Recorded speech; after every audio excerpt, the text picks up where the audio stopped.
Hello everyone, welcome back to Changfied YouTube channel, your trusted source for latest update across South Sudan and beyond.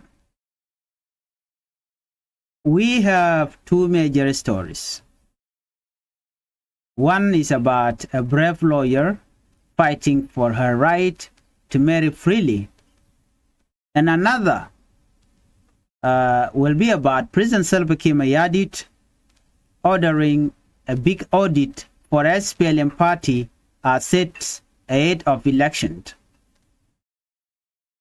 Before we begin this report, as usual, I would like your support. I would like you to tip the channel by subscribing and turn on the notification bell, so whenever we upload a new video, you can be notified. According to the report, our first story is about a South Sudanese lawyer named Josephine Adedeng. She became famous for escaping a child marriage in South Sudan, but now she faces another challenge again. Josephine planned to get married again on February 14, 2026. She wanted to marry a man from the Nuer tribe, from the Nuer community, and she is from Jiang community. But her wedding was blocked. Why? Local community leaders and security officials from the Jiang community has raised concern about her fiancé ethnicity and the conflict in Apanal. Josephine shared his story. She shared her story on Facebook, on social media. She said it all started in 2003 when she was just 8 years old. Her older brother arranged her marriage to General Faustino Atem Gwaldid without asking her.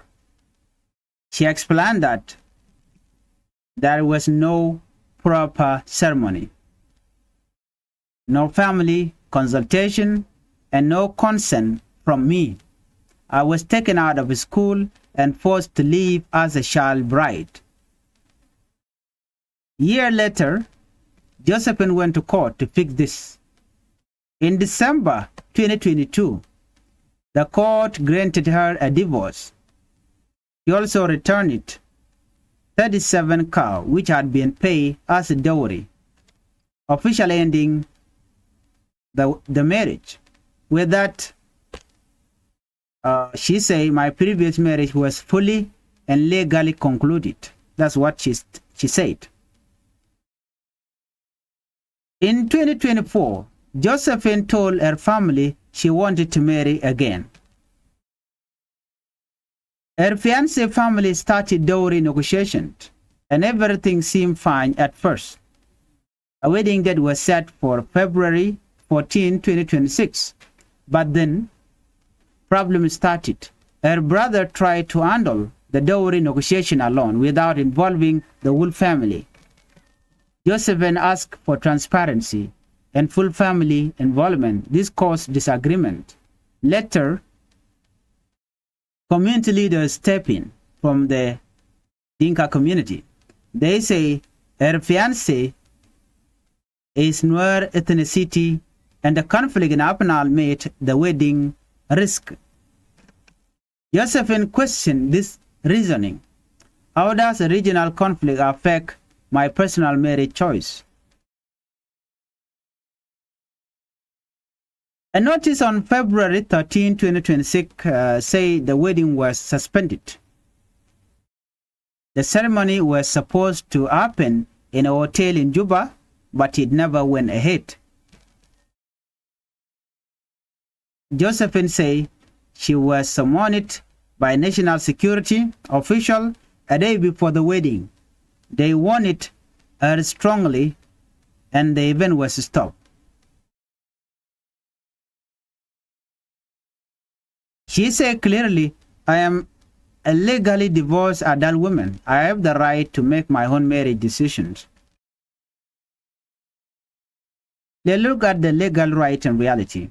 South Sudan transitional constitution said adults must freely consent to marriage, but in reality, local custom often influence family decisions. Josephine is committed to solving this problem through lawful means, dialogue, and respect for elders, she said. I remain committed to genuine solution and lawful process. Viewer, this is a reminder that even when the law is on your side, cultural pressure and family tradition can make life difficult. Josephine courage shows the importance of standing up for personal freedom. Let's move on. President Salva Kiir Mayardit order SPLM asset audit. Our second story is about President Salva Kiir Mayardit and the Sudan People Liberation Movement, SPLM. President Salva Kiir Mayardit has asked SPLM to audit all party assets. This includes investment, companies, and properties inside South Sudan and abroad. Why? The party is preparing for upcoming election. Kiir wants a clear record of all assets and proper management. He also wants discipline across all party structure, including members who work in the government. Recently, SPLM officials visited Luri Payam to share party project and asset. President Salva Kiir Mayardit emphasized a proper inventory system and strong asset management will help all party members benefit fairly. SPLM Secretary General Akol Paul Kordit say the party is ready for election. He welcomed African leader called for no further delay in South Sudan transitional period and stressed following the election roadmap. Well, this move shows that election preparation are serious and SPLM want to ensure transparency before voters go to the poll. What this means for South Sudan? For citizens, this is important. A strong audit can reduce corruption and increase public trust, but it also shows the political pressure as election approach. Viewers, keep an eye on this. The coming month could bring big political change in South Sudan. Today we share two important stories. Josephine Adedeng, a brave lawyer fighting for a right to marry freely despite social pressure. Second, President Salva Kiir Mayardit and SPLM taking a step to manage party assets and prepare for election. This story reminds us that freedom, law, and accountability are important in building a strong nation. If you are new to Changfied YouTube channel, I would like you to hit the channel by subscribing and turn on the notification bell so whenever we upload a new video, you can be notified.